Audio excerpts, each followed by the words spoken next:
Hey everyone, this week we are going to be talking about main idea and topic sentence. Now I know you can't see my video like we normally do, but I'm having a little bit of internet issues, so I'm gonna cut my camera so that it performs up to speed for you all. So this is the week of August 24th through to August 28th, and for our lesson today we want to make sure that you have a pen or a pencil and a piece of paper or your notebook to take some notes in. So let's go ahead and get started. The vocabulary that we are going to be focusing on this week for our lesson is main idea, stated, implied, and topic sentence. Now these 4 words and phrases are 4 words that you are going to want to know for not only reading but for your testing. So taking your TABE test or your GED test, you're going to see these words come up in questions or in direction. So it's good to know what these words mean. And when we come to them, I'll give you a better definition of what they each mean. So first thing we're going to talk about is what is main idea. So main idea is what we call the big picture, or the most important idea that a writer is communicating. We know that paragraphs and passages are made up of lots of sentences and have lots of ideas. But the most important thing that the author wants to get through to you is what we call the main idea. You can sometimes tell what the main idea of a passage is from the title, but not always, because we know that not every passage has a title. So we want to be able to use this but not rely on it. And the last thing that we want to talk about with main idea is that main ideas can be stated or they can be implied. And we're going to talk about what this means a little bit later on. So when we talk about paragraphs, paragraphs are made of a combination of things. They are made up of main idea and supporting details. We are going to say that main idea is the big picture or controlling idea of a paragraph. What this means is that everything that comes after that main idea should have to do with the main idea. So all of our supporting details in a text or paragraph should tell you more about the main idea. If they don't tell you more about the main idea, then they don't belong in a paragraph. So when we're finding the main idea, it's best to start with a simple question. The simple question that we ask ourselves is, who or what is this passage mainly about? If we know it's about a person, we can always ask that who. Who is this about? If we know it's about something else, we can ask that what. What is this about? It's important for us to start with a simple question and then get more specific as we talk more about the main idea. So this is always the first question I ask. Who or what is this passage mainly about? I recommend writing this sentence down somewhere or this question down somewhere because this is the question that I plan on having you use every time we find main idea. Now when we find main idea, what we can look for is the topic sentence. Many paragraphs have topic sentences that state the main idea. A topic sentence is a stated main idea. That's what we want to remember. A topic sentence is the stated main idea. What this means is that as we're reading a paragraph or passage, we should be able to underline a sentence or idea that states the main idea of the entire passage. Topic sentences are usually the first or last sentence, although they can be found in the middle. Sometimes topic sentences can be said at the front, at the beginning of a passage, and then rephrased at the end of a passage. That also works. What we want to remember is that a topic sentence states the main idea. So let's see how this works. I've got a paragraph here, and what we're going to do is we are going to try to find the topic sentence. Sorry about that. I was looking for a pen and I don't have one. All right, so here's our paragraph. Neil Armstrong and Buzz Aldrin were the first men to walk on the surface of the moon, but they were not the last. That was Gene Cernan, the last man to step off the lunar surface. In total, there have been 12 men who have walked on the moon, all of whom had done so between 1969 and 1972. Which is the most recent non-Michael Jackson moonwalking. Okay, so when we're looking for a main idea in a paragraph, we're going to come back to our basic question. Who or what is this whole passage about? Well, as I read this, one thing that stands out to me is that it's talking a lot about the moon. So that's where I'm going to start. This passage is about the moon. But I know it's a lot more than just about the moon, so I need to get more specific. I think this is about the people who walked on the moon. I think that works. When I look at my first sentence, Neil Armstrong and Buzz Aldrin were the first men to walk on the surface of the moon, but they were not the last. This is the sentence that I would claim is the topic sentence. It states the main idea of the text. The whole paragraph is talking about the people that walked on the moon. It tells me the names of some of those people. It tells me the last man to walk on the moon.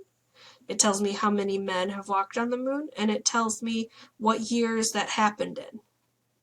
So to me, this first sentence is what I would call a topic sentence. It tells me the topic or main idea of this passage. But we kind of forgot this sentence this ending of the sentence at the end.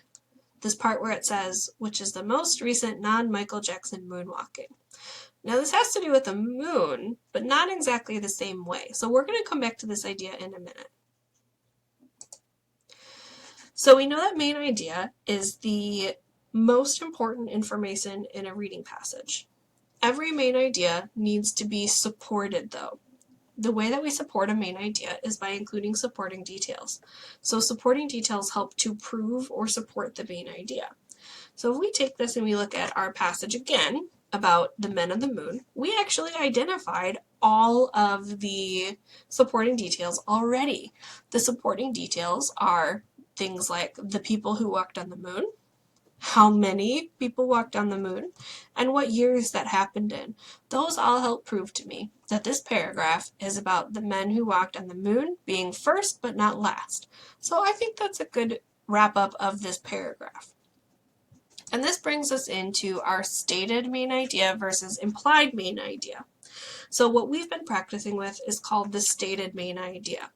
A stated main idea is the topic sentence. The paragraph says what the main idea is, and you can underline the main idea in a paragraph. When something is stated, the information is given to you very clearly. You can go back into a reading and underline exactly what the main idea is. So when something is stated, it's there for you. When something is implied, it's the exact opposite. So when a main idea is not stated, then it is implied. When something is implied, it means that we are given enough hints and clues to figure out what the main idea is, but it's not been told directly to us. This means that the paragraph does not state the main idea, and that you need to state the main idea in your own words. There will not be something for you to underline when there is an implied main idea. It's up to us to create that main idea all on our own. So let's see how this works with a couple of examples. So I've got two paragraphs that we're going to read, and we're going to decide whether or not they are stated or implied. So let's read our first paragraph. A penny for your thoughts? If it's a 1943 copper penny, it could be worth as much as $50,000. In 1943, most pennies were made out of steel, since copper was needed for World War II. So the 1943 copper penny is ultra rare. Another rarity is the 1955 double die penny. These pennies were mistakenly double stamped, so they have overlapping dates and letters. If it's uncirculated, it easily fetched $25,000 at an auction. Now that's a pretty penny. So what I'm going to do is I'm going to run through my steps for finding main idea first. So my first question when I deal with main idea is who or what is this passage about? So when I think about this paragraph, I think that this paragraph is about pennies, but I need to be a little bit more specific than that. So what about pennies is this trying to tell me? I think this is trying to tell me that some pennies have a lot of value and they're worth a lot of money. Now I think that's a great main idea. Now I need to decide if it is stated or implied. So if something is stated, it means that I should be able to underline the topic sentence in the paragraph.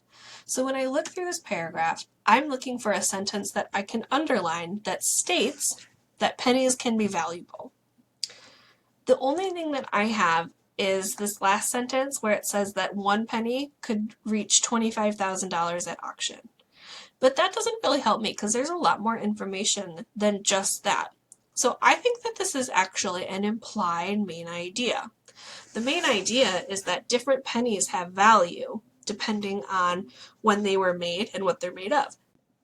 So this is what we look for when we look for an implied main idea. It's something that we have to figure out on our own, and we can't underline anything that is the topic sentence. So let's look at another paragraph and see what we see.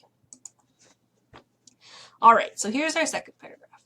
Again, we're still looking for whether or not this is a stated or implied main idea.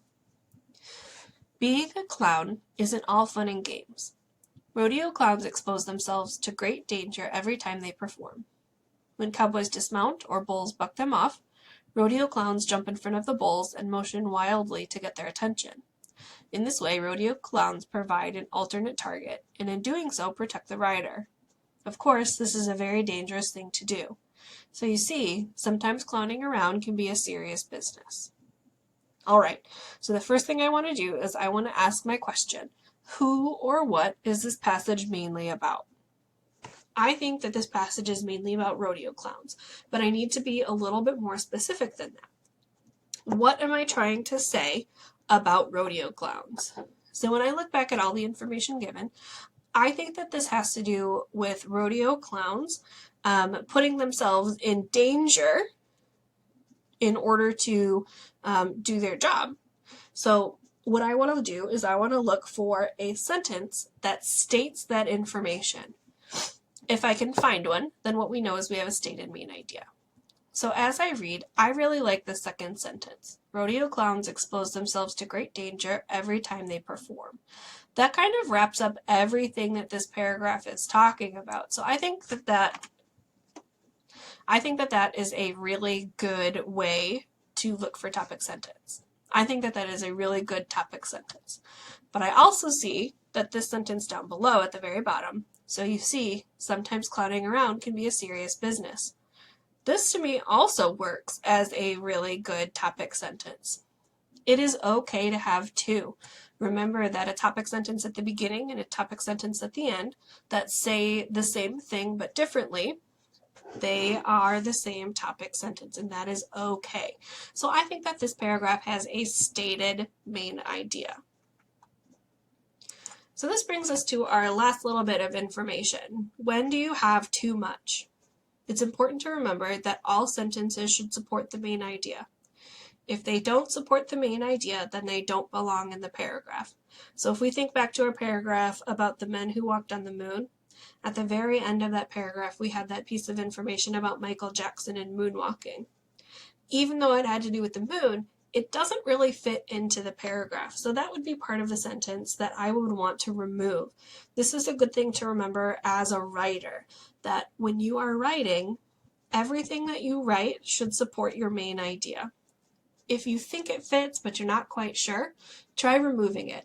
If the sentence still makes sense, then you've got a great idea. If it doesn't make sense, then you need to keep that information in. So that's something that we can work on when you are ready to do your editing of your writing. So just remember, if the idea doesn't support the main idea, don't put it in. So the last thing I'm going to leave you with is this picture of the table. Finding main idea is a lot like looking at a table. We know that on a table, the tabletop seems like the most important piece, right? That's where all of your stuff gets put. That's where we eat.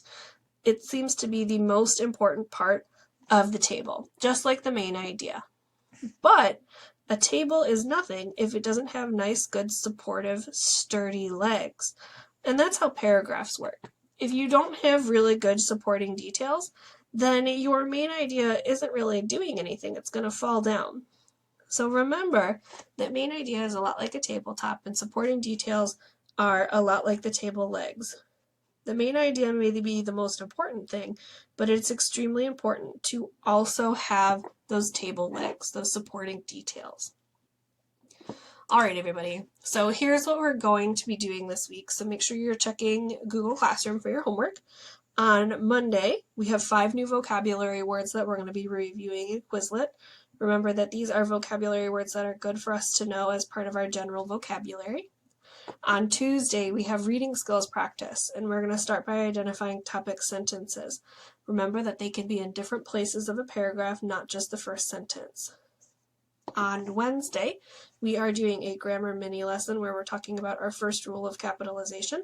We're going to be spending the next 2 or 3 weeks working on capitalization rules, so this is just rule number 1. On Thursday, we're going to continue with main idea by practicing identifying that main idea. And then on Friday, we're going to do an introduction to pictographs, which are a type of graphics that we see when we are doing math, science, social studies, or reading. They can appear on any test, so it's really good to get familiar with them. All right, everybody, as always, if you have any questions, feel free to call me, email me, or send me a remind message. And I hope you all have a good week. All right, bye, everyone.